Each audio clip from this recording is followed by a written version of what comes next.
Bonjour à tous, vidéo immobilière pour vous parler d'un sujet d'actualité. L'idée m'en est venue sur une émission que j'ai regardée dimanche soir avec ma femme à la télévision, l'émission Zone Interdite qui montrait des exemples de propriétaires de biens immobiliers déçus ou heureux par un changement d'urbanisme sur leur commune. Je vous mets un rapide extrait. Aujourd'hui, leur avenir est compromis. J'ai pas mis de sucre. Et Maëva et Kéliane ont en plus perdu beaucoup d'argent car en devenant inconstructibles, leur terrain n'a plus la même valeur. On est frustrés d'avoir investi dans un terrain qui finalement... Au final, ça vaut plus rien. Même si ça vaut, on dirait... Et puis de toute façon, le vendre pour quoi faire? Les gens, ils vont pas l'acheter pour... Oui, c'est ça. Pour ça rien vaut faire, tant de mètres carrés, mais c'est invendable. Que personne n'en voudrait, quoi. C'est un sujet d'actualité au sud de Caen, précisément sur l'intercommunalité de la Suisse normande et du Saint-Gall. Je vous montre ici la carte de cette grosse intercom, donc un grand nombre de communes sont concernées. Il y a eu un petit tremblement de terre administratif et immobilier en ce début d'été 2024, puisque le tribunal administratif de Caen, le jugement est ici, a annulé le PLUI, plan local d'intercommunalité, qui était en place depuis plusieurs années et qui régissait les droits à l'urbanisme sur les terrains. Ici, on peut construire, ici, on ne peut pas, ici, on peut sous conditions, etc.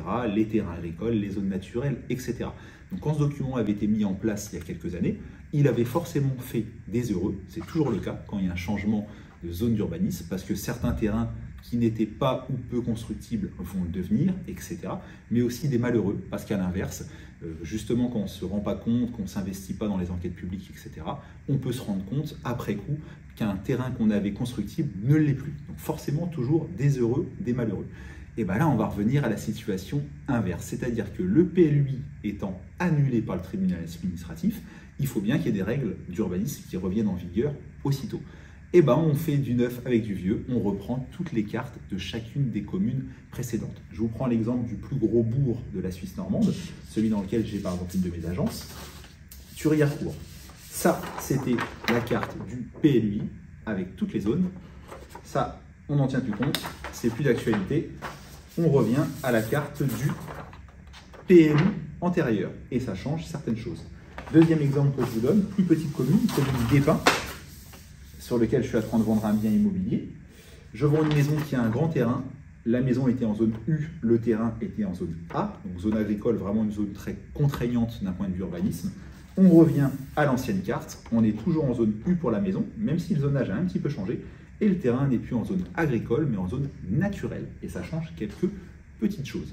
Je vais donc inviter les propriétaires concernés en cette période, donc les personnes qui ont essentiellement un grand terrain qui peut permettre soit des divisions d'un terrain à bâtir avec évidemment un gros enjeu financier, soit aussi des extensions ou des constructions de garages carports, à se renseigner de ce changement qui, encore une fois, j'ignore s'il est temporaire, on verra ce que cela va donner dans le temps, mais pour les mois qui viennent, c'est un changement qui est loin d'être anodin et qui va à nouveau faire des heureux et à nouveau faire quelques déçus.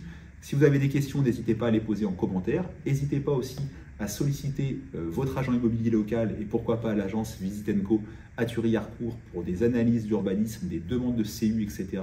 pour des éventuelles divisions de terrain. Si vous découvrez Visit & Co pour la première fois, abonnez-vous à nos réseaux sociaux. On est présent sur Facebook, sur Instagram, sur YouTube, sur TikTok. L'intérêt, c'est quoi? C'est de suivre notre actualité et de suivre des sujets immobiliers, soit locaux, comme ici, c'est très local, soit de façon plus générale, sur des nouveaux décrets, sur des sujets liés à la performance énergétique, etc. Abonnez-vous avec plaisir, c'est gratuit et il y a toujours des bonnes infos presque tous les jours.